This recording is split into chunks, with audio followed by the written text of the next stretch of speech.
Hi, Jane. A client of mine forwarded me your question. My name is Nicole Weatherdon, and I'm an ADHD specialist. I'm focusing on coaching and consulting not only individuals with ADHD, but also their family members who are trying to cope with those of us with ADHD. Procrastination is kind of a hallmark of ADHD.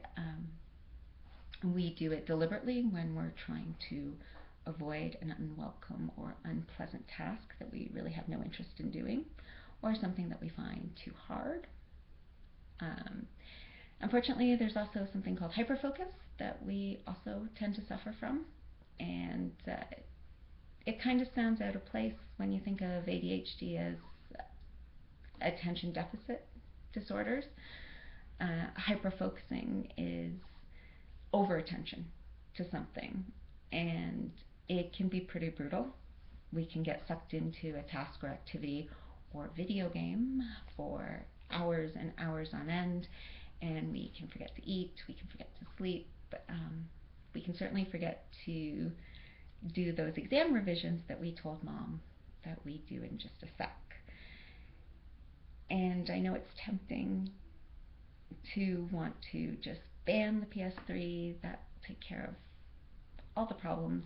Unfortunately, that kind of there will be a negative consequence kind of tactic doesn't tend to work on us. It's just one of those wiring things that don't quite have the ends meet up, and the belligerence and the anger that you mentioned do tend to come out, and then you've just got a bigger struggle on your hands than when you started. The good news is there are an awful lot of strategies that you can utilize to get your son out of the whole procrastination cycle or the hyperfocus cycle, whichever one he's engaging in. Unfortunately, sometimes it will need you to determine whether it's the hyperfocus or the procrastination, because obviously there are different strategies depending on which one it is. There are a few that will work for both situations, but on the whole, you're looking at figuring out which is which. It's also important to keep in mind that, especially at the age of 12, odds are good that exam revision, schoolwork stuff is a lot more important to you as Mom than it is to him. You know the consequences and the potential ramifications of not doing that work, and that's one of those things, looking forward to the future, not so great for ADHDers.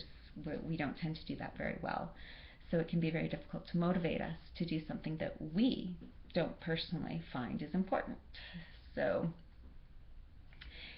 I know a lot of parents can battle with their ADHD kids over how important it is that they study or how important it is that they finish their homework, because after all, if you don't do that, then you don't pass your grades, you don't get good marks, you can fail, and the repercussions later on in life can be really bad, not getting great jobs, and that's just way beyond our ability to comprehend where executive functions are lagging at around the age of 12.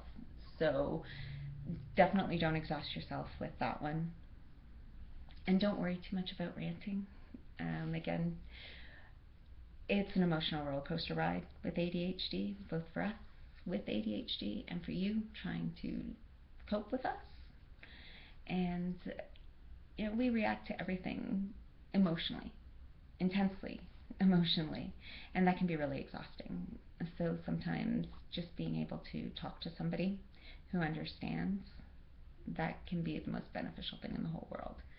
It allows you to kind of calm down, regain your focus, and be thankful that you didn't actually throw in the towel when the frustration was high.